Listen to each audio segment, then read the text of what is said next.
Friend, नमस्ते and welcome back to my YouTube channel. मेरा नाम है नेहा और मेरे यूट्यूब चैनल का नाम है let's talk about accounting. Okay friends, तो आज हम बहुत ही ज़रूरी वीडियो देखने वाले हैं। वीडियो है कि हमें अगर नील रिटर्न फाइल करना है जीएसटी का, यानी कि GSTR 1 as well as GSTR 3B, तो हमें वो कैसे फाइल करना है। बहुत ही ईजी स्टेप्स है। अगर आप कोई बिजनेस में हो और आपके कोई भी सेल्स और परचेस के ट्रांजेक्शन नहीं हुए हैं, तो आपको फिर भी आपकी ये जिम्मेदारी है कि आपको जीएसटी रिटर्न भरना है, तो वो आपको निल भरना है। तो वो कैसे भरना है ये आज हम देखने वाले हैं। ओके, तो सबसे पहले मैं जाऊंगी जीएसटी की वेबसाइट पे। यहाँ पे मैंने ऑलरेडी लॉगिन कर दिया है। आप देख सकते हो कि आज की डेट है 9/11/2020। फाइन। सो हमें अक्टूबर का रिटर्न जो है वो अभी हमें फाइल करना है।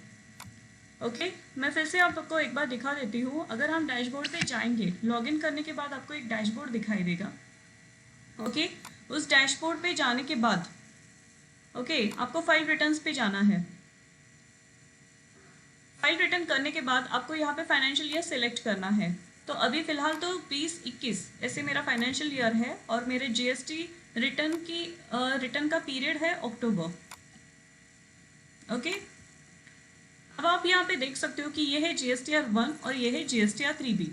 GSTR 1 की जो ड्यू डेट है वो है 11/11 और GSTR 3B की डेट है वो है 22/11। ओके, तो सबसे पहले हमारी ये रिस्पॉन्सिबिलिटी है कि हमें GSTR 1 फाइल करना पड़ता है और उसके बाद ही हम GSTR 3B फाइल कर सकते हैं। तो अभी हमें फिलहाल GSTR 1 फाइल करना है। तो आपको यहाँ पे क्लिक करना है प्रिपेयर ऑनलाइन। यहाँ पे क्लिक करने के बाद आपको एक पेज आ जाएगा और जहाँ पे आपको कोई भी डिटेल्स फिलअप नहीं करने हैं। ये सारे बॉक्सेस आपको ब्लैंक छोड़ने हैं बिकॉज आप निल रिटर्न फाइल करने वाले हो। ओके, एंड ये सारे बॉक्सेस को आपको जैसे है वैसे ही रखना है और डायरेक्टली कहना है जनरेट GSTR 1 समरी। ओके, जब आप GSTR 1 समरी क्लिक करोगे तो आपकी समरी जनरेट हो जाएगी। लेकिन यहाँ पे जो आप देख सकते हो टोटल वैल्यू 0, टैक्सेबल वैल्यू 0, यहाँ पे सभी जगह पे 0 आना चाहिए। अगर 0 नहीं आता है तो आप प्रोसीड नहीं कर पाओगे। इसलिए आपको ये ध्यान में रखना है कि सारे के सारे बॉक्सेस है वहाँ पे 0 आ गया है। ओके, तो ये 0 का क्या मीनिंग है? तो इसका मतलब है कि सभी वैल्यू 0 है। आप जैसे कि मैंने आपको बता दिया है कि आप निल रिटर्न फाइल करने वाले हो। निल रिटर्न का मीनिंग है कि उस महीने में आपके कोई भी सेल्स या परचेस के ट्रांजेक्शन नहीं हुए हैं और आप लेकिन फिर भी आपकी ये ड्यूटी है, आपकी ये रिस्पॉन्सिबिलिटी है कि आपको जीएसटी रिटर्न्स जो है, मतलब GSTR 1 और GSTR 3B, ये आपको निल रिटर्न फाइल करना पड़ता है। निल भी हुआ तो भी हमें कंपलसरी ये रिटर्न फाइल ही करना पड़ेगा। ओके, तो अब ये मेरी GSTR 1 की समरी जनरेट करने के बाद यहाँ पे मेरे सारे बॉक्सेस पे 0 आ गया है। एक बार मैं रिफ्रेश कर देती हूँ पेज को। उसके बाद हमें क्लिक करना है आई एक्नॉलेज। आप देख सकते हो कि जब मैंने ये आई एक्नॉलेज मतलब एक्नॉलेजमेंट है that I have reviewed the details of the preview and the information is correct and would like to submit the details. Okay, सारी जानकारी जो मैंने भरी है वो सही है और आप देख सकते हो कि जब मैंने एक्नॉलेज पे क्लिक किया तभी मेरा सबमिट का बटन एक्टिवेट हुआ है, नहीं तो मेरा सबमिट का बटन एक्टिवेट नहीं होता है। इसलिए हमें कंपलसरी यहाँ पे क्लिक करना है और सबमिट पे क्लिक करना है। उसके बाद आएगा you are about to submit GSTR 1, would you like to proceed, no changes can be made in this return after submitting. आप सबमिट करने के बाद कोई भी चेंजेस नहीं कर पाओगे, इसलिए आपको ये ध्यान में रखना है कि सबमिट करने से पहले मैंने सारे की सारे चीज़ें जो है वो एक बार ठीक से देख लिए हैं। ऑलराइट, और इसी तरह से आपकी GSTR जो है GSTR 1 है वो अभी सबमिट होने के प्रोसीजर में है।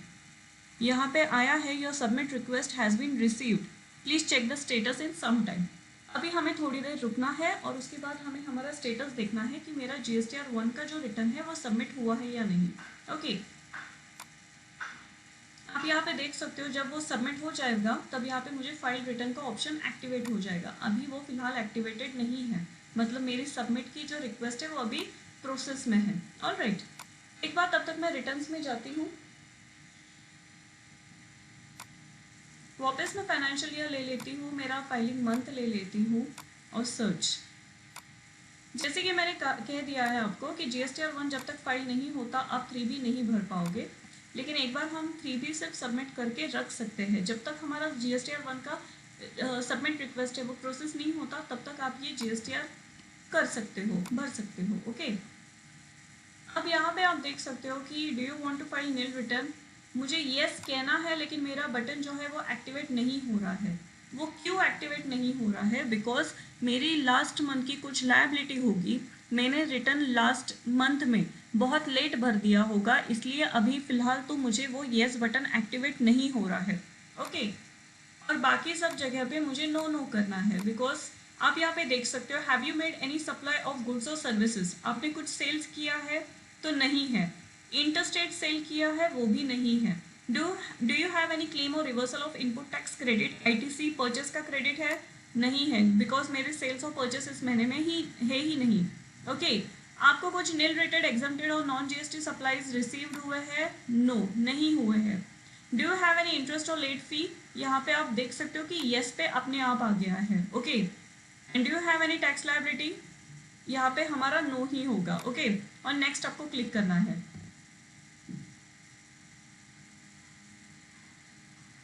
आप यहाँ पे देख सकते हो कि यहाँ पे मुझे एक सिस्टम जनरेटेड समरी आ गई है।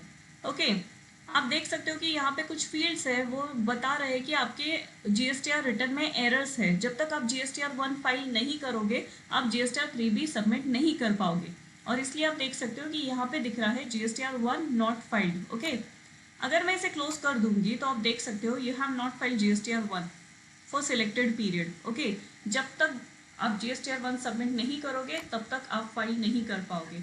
लेकिन अभी हम यहाँ पे 3B पे आए थे बिकॉज हमें देखना था कि हमारा इंटरेस्ट और लेट फी कितनी जमा हो गई है। आप देख सकते हो कि यहाँ पे सेंट्रल टैक्स 180 रुपीज़ है और स्टेट टैक्स भी 180 रुपीज़ है। तो इस तरह से मुझे मेरी लायबिलिटी जनरेट हो गई है, क्योंकि मैंने मेरा जीएसटीआर 3B लास्ट मंथ का था वो लेट फाइल किया था, लेकिन तभी मेरी लायबिलिटी जनरेट नहीं हुई थी। इस बार मैं ड्यू डेट के पहले ही भर दे रही हूँ।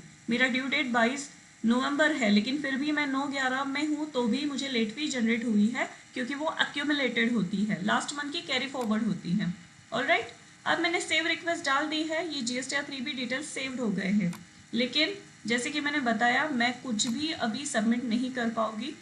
तो मैं वापस रिटर्न्स में जाऊंगी। ओके, आपको वापस जाना है आपके फाइनेंशियल ईयर में जो है 2021। उसके बाद हमें पीरियड सिलेक्ट करना है अक्टूबर, और अभी हम जाने वाले हैं जीएसटीआर 1 में। आप देख सकते हो यहाँ पे स्टेटस है सबमिटेड, मतलब मेरा जीएसटीआर 1 जो मैंने सबमिट रिक्वेस्ट डाल दिया था वो अब सबमिट हो गया है। उसके बाद मुझे क्या करना है? उसके बाद मुझे फाइल रिटर्न पे क्लिक करना है। फाइल रिटर्न पे क्लिक करने के बाद मुझे यहाँ पे एक डिक्लेरेशन आता है कि I hereby solemnly affirm and declare that the information given herein above is true and correct to the best of my or our knowledge and belief, and nothing has been concealed therefrom. Okay, सभी जो मैंने चीज़ें बताई है, declare की है, वो सभी के सभी बराबर है। ओके, और आपको यहाँ पे देना है फाइल विद ईवीसी। ईवीसी मतलब इलेक्ट्रॉनिक वेरिफिकेशन कोड होता है। ओके, यहाँ पे दो ऑप्शंस होते हैं, आप दो ऑप्शन से कर पाओगे। एक होता है OTP मतलब कि EVC ही, और दूसरा होता है DAC। ओके, अगर DAC अवेलेबल नहीं है तो आप EVC से भी कर पाओगे। ओके, और DAC का मतलब क्या होता है? डिजिटल सिग्नेचर सर्टिफिकेट, जो हमें पार्टनरशिप के ऊपर के मतलब कंपनी फॉर्म के जो हमारे कंपनीज होते हैं उनके लिए हमें ज़रूरी है, लेकिन इंडिविजुअल प्रोप्राइटर और पार्टनरशिप फॉर्म के लिए हमें वो EVC से भी काम हमारा हो सकता है। ओके, तो इसलिए आपको क्या करना है? आपको फाइल विद EVC करना है। ओके, अब हमारा EVC मुझे मेरे mobile number, registered mobile number पे आ गया है, तो अब मैं वो भर दूंगी।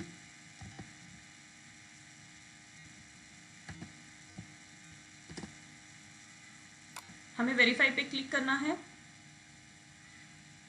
वेरीफाई पे क्लिक करने के बाद आप देख सकते हो कि यहाँ पे आया है GSTR 1 TIN number October 2021 has been successfully filed. इसका मतलब है मेरा जीएसटीआर 1 अब सक्सेसफुली फाइल हो गया है। यहाँ पे आप स्टेटस भी एक बार चेक कर सकते हो कि स्टेटस है फाइल्ड। ऑलराइट, मतलब रिटर्न पीरियड अक्टूबर के लिए मेरा जीएसटीआर 1 का जो रिटर्न है वो अभी फाइल हो गया है। ओके, अभी हमें स्टेटस देखना है हमारी जीएसटीआर 3B का। पहले हमने देखा था मतलब जीएसटीआर 1 सबमिट करने के पहले कि हमें जीएसटीआर 3B मतलब हम कुछ भी उसे मॉडिफाई नहीं कर पा रहे थे या हम उसे कुछ भी सबमिट या फाइल नहीं कर पा रहे थे। लेकिन जैसे कि अभी हमने हमारा रिटर्न भर दिया है, मतलब GSTR 1 अभी हमारा फाइल्ड हो गया है, तो इसलिए हमें अभी 3B के लिए कोई भी प्रॉब्लम नहीं आनी चाहिए। ओके, एक पॉपअप आ रहा है, you have late fee liability for current tax period, जो हमने देखा था 180 रुपीज़ फॉर CGST और 180 रुपीज़ फॉर SGST। ओके, वापस ये पॉपअप आ रहा है। अभी हमें क्या करना है, इंटरेस्ट एंड लेट फी जो कि जनरेट हो गई है वो अभी हमें पे करनी है।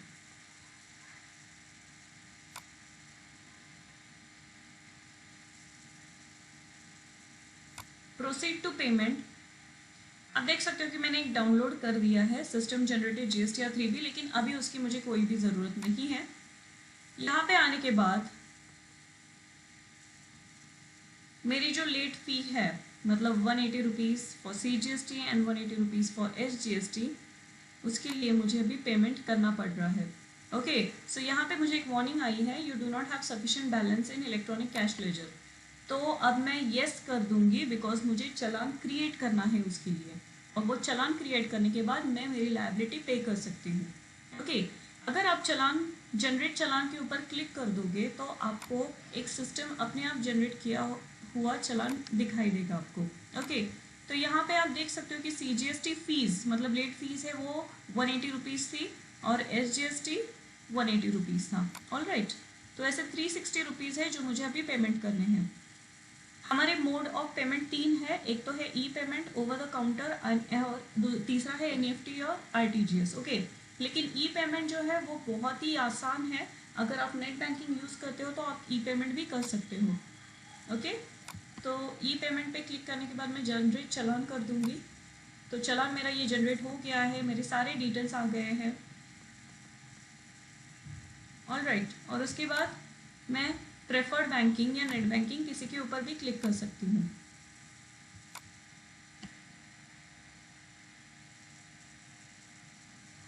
यहाँ पे क्लिक करने के बाद आपको अभी वापस एक पॉपअप दिखाई देगा जो कि आपके यूज़र आईडी और पासवर्ड का होगा, आपके ऑनलाइन बैंकिंग का। ठीक है, अभी यहाँ पे क्लिक करने के बाद हमारी जो GST की वेबसाइट है वो डायरेक्टली हमें हमारे बैंक के लॉगिन के ऊपर लेके जाएगी। वहाँ पे जाने के बाद हम एक बार लॉगिन कर देंगे तो हम पेमेंट कर सकते हैं। ओके, सो पे एज रिटेल यूज़र, एक बार चालान दिखाई देगा आपको कि यहाँ पे क्या है, तो SGST 180 रुपीज़ है, CGST 180 रुपीज़ है। इस तरह से अभी हमें पेमेंट करना है।